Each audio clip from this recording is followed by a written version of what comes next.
A mystery that defied logic. What if the fate of an entire village, hundreds of lives, generations of history, rested on a single piece of paper? Not a legal contract, not a royal decree, not even a desperate cry for help. Just a letter. A few handwritten lines, so simple that when you hear what they said, you'll wonder, how could this possibly work? This isn't a fairy tale. It happened in real life. A village forgotten by the world, crushed under the weight of poverty, corruption, or maybe just bad luck. The kind of place that disappears quietly. No headlines, no last-minute rescues. Until one man, with no power, no money, and no reason to believe he could change anything, picked up a pen. What he wrote shouldn't have mattered. It wasn't addressed to a president or a billionaire. It didn't contain some brilliant argument or secret revelation. And yet, it worked. Overnight. The bulldozers stopped. The politicians panicked. The village survived. So what was in that letter? We'll get there. But first, you need to understand just how hopeless things were. Because that's what makes this story impossible and unforgettable. Picture this, a cluster of crumbling houses clinging to the side of a mountain.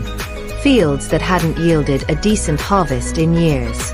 A government that had quietly marked the area for demolition. Too remote, too poor, too irrelevant to save. The villagers had tried everything. They'd signed petitions. They'd blocked roads. They'd sent their elders to beg in the capital. Nothing. Then came the final blow. Maybe it was a mining company, eyeing the land. Maybe it was a new law, declaring the village uninhabitable. Whatever it was, the message was clear. You have until the end of the month to leave. After that, we'll make you leave. The people were out of options, out of time. And then, at the last possible moment, he stepped forward. Nobody expected much from him. Maybe he was the quiet farmer who barely spoke at meetings. Maybe he was the old schoolteacher everyone humored but never listened to.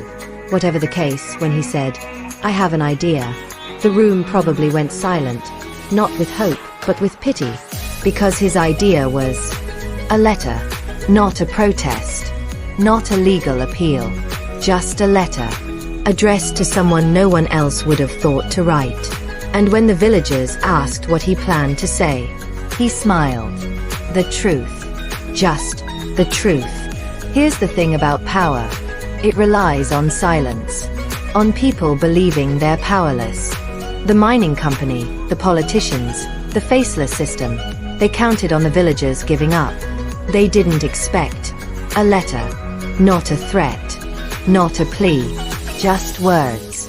Maybe it was addressed to the CEO's daughter, who'd once visited the village as a child. Maybe it was sent to a journalist who'd forgotten the place existed.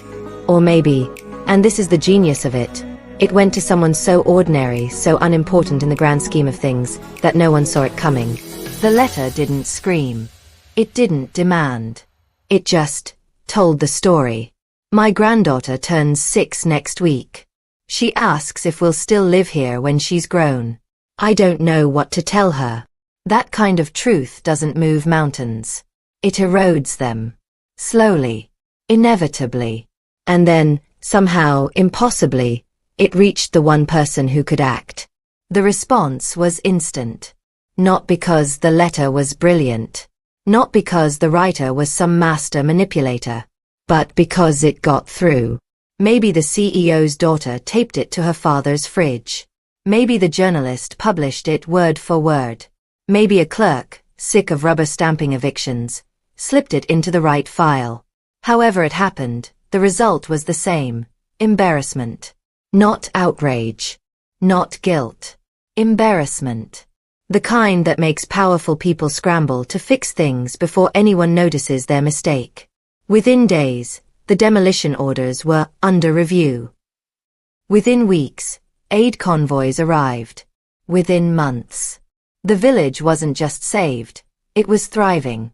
All because of a letter that shouldn't have worked. So, the moment you've been waiting for. What did it say? Nothing you'd expect. It wasn't a poem. It wasn't a legal argument. It was just a question. Do you remember us? That's it. No demands. No accusations. Just a quiet reminder that the village, and the people in it, existed. Because sometimes, that's all it takes to change the world, making the powerful see the powerless. This isn't just a story about the past. It's about now. We're told change requires money, influence, protests, revolutions.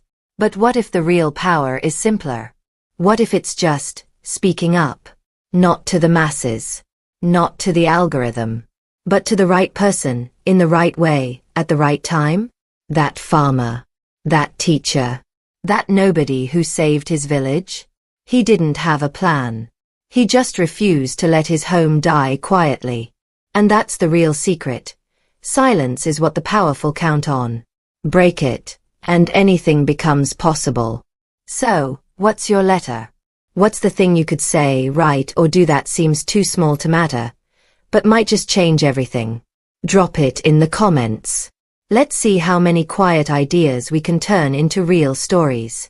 And if you love tales like this, where the underdog wins in ways no one sees coming, then you'll find a home here at Quiet Wisdom. Because the world's most powerful stories, they don't start with a shout. They start with a whisper. Let me know if you'd like any refinements. The script avoids repetition, keeps hooks in every section, and maintains a conversational yet suspenseful tone.